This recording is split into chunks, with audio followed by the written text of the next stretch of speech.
And the Oscar goes to, I don't know. Did you watch it last night? Because I know I didn't. I know my wife did, so I heard it in the background a little bit. Also, we were watching on Hulu, which was funny because Hulu decided to just shut it off. They pulled one of those streaming shenanigan things where they're like, and the button goes off, and we couldn't find it.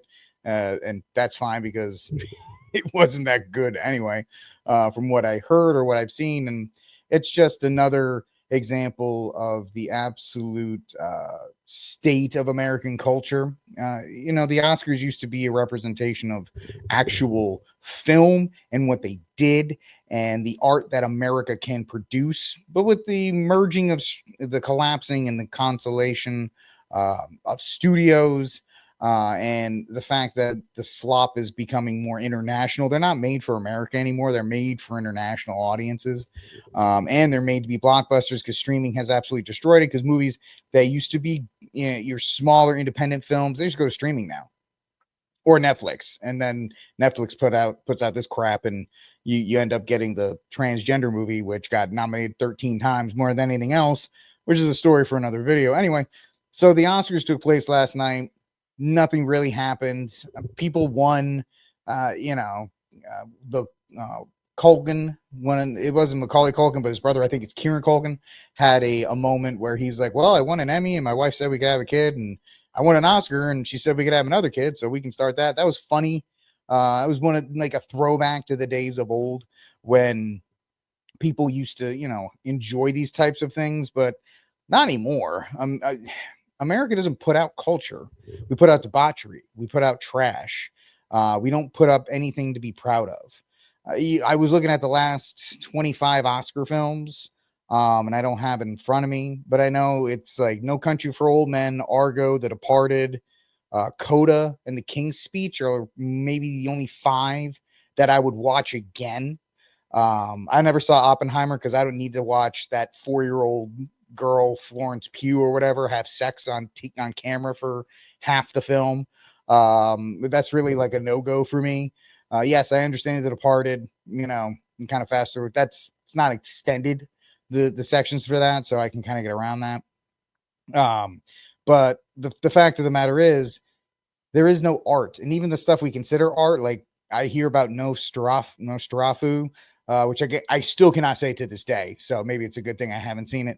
That's essentially high art porn, which flows beautifully into this, which is the biggest moment of the night was the film Anora and its lead star Mikey Madison. That's her right there, winning the Oscar for Best Picture, and she wins for Best Actress. And it's a little bit deeper than, and I know Jason Whitlock had a really great take yesterday on it. But it is the promotion and the glamour of OnlyFans. That's what this does.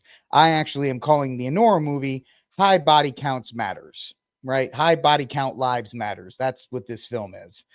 Because even women with high body counts, they matter too, man, and they deserve love.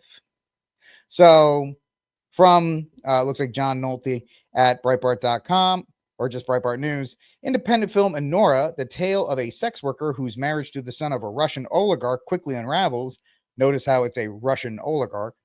Was a big winner at the Oscars on Sunday, scooping up 5 awards, including Best Picture. This won more movies than The Godfather. This won more Oscars than The Godfather. Just understand that. Sean Baker's black comedy, quote unquote, also took home the Academy Award for Best Director, Best Editing, Best Original Screenplay, and Best Actress for 25-year-old star Mikey Madison, who I know I have not watched it. I refuse to watch. I know Jason Whitlock has watched it, and he says it's a straight up porn. There's no plot. There's no anything. It's just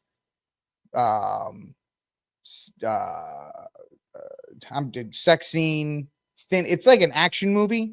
You know how the old 80s action movies had like action scene, thin plot, action scene, thin plot. It was strung together by the loosest of connections. That's essentially what Anora is, but instead of, action scenes, it's sex scenes. And so for me, when I hear everybody else talking about Anora and I hear about the promotion of this young girl who's 25, and now she's won an Oscar for this, and she thanks sex workers, and OnlyFans are sex workers, and we'll hear the clip in a moment.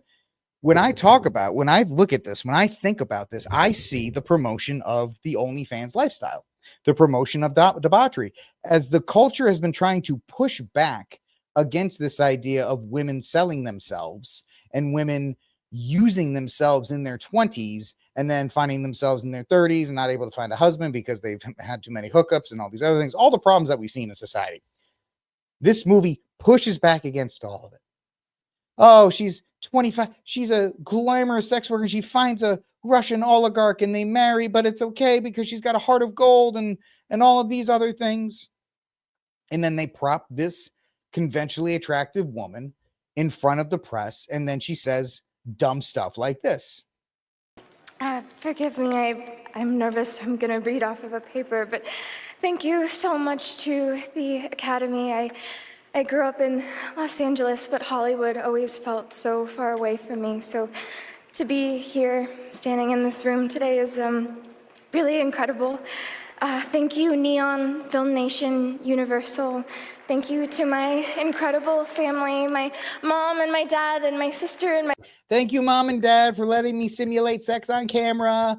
Thank you so much. Thank you so much for letting me expose myself for a piece of meaningless metal that won't matter really outside of anything, but I've gotten the approval of all these debaucherous and perverted Hollywood executives and producers and writers and all these other people that got to watch me simulate sex with some random guy for 95 minutes. Yay! This is my award for pretty much giving up my innocence. My little brother and my twin brother, Miles. Oh, I'm so happy my little brother got to watch this movie too. Yay! Thank you for being my best friend, not that you have a choice. Thank you, Sean Baker, Sammy Kwan, Alex Coco, Drew Daniels, Yura, Mark, Vache, Karin. Real quick, I was going to take a sip of water, but remember, Emma Stone won for Poor Things last year, whatever, which is essentially another porno. Everybody forgets that. That movie was nothing but a porno as well. Like they put it was actually pedophilia, if you think about it, because they put the brain of an infant in the body of Emma Stone and that she just runs around having sex with everything for 2 hours. And that apparently was the best actress last year. So do you see what they're promoting to young women? Do you see the lifestyle they are promoting to them? It's right in front of your face. Vache, Karin, thank you, Ann Woodward, Rachel Arlick, Nikki Fioravante, Rich, Dean, Dan, Don, Fareed Ward. Thank you, Brighton Beach, for lending us your beautiful backdrop and incredible community. Also, thank you to Kennedy Schneider. Thank you to our incredible consultants. I also just want to again recognize and honor the sex worker community.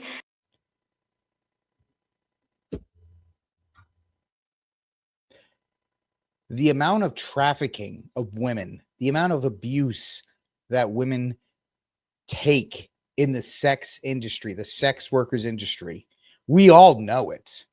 There's been movies about it. There's been reports about it. There's been books about it. There's been documentaries about it. But no, wipe all that away because now it's glamorous.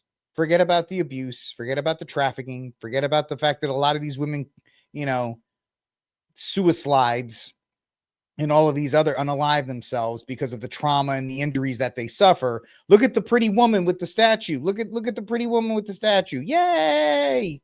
I will continue to support and be an ally. All of the incredible people, the women that I've had the privilege of meeting from that community has been one of the highlights of this entire incredible experience. I also just want to recognize the thoughtful, intelligent, beautiful, breathtaking work of my fellow nominees. I'm honored to be recognized. Blah, blah, blah. I don't care. So that was the big story, is the fact that this young girl doesn't have a clue. She's fed all this nonsense and she's regurgitating it because she's propaganda. The film is propaganda. She's propaganda. That's why she won the award, because it allows the continuance of the debaucherous OnlyFans sex worker myth that women can do that and still find happiness. and it's completely terrible. Let me know what you think in the comment section down below. Do you agree? Do you don't agree? Is this promoting sex industry work?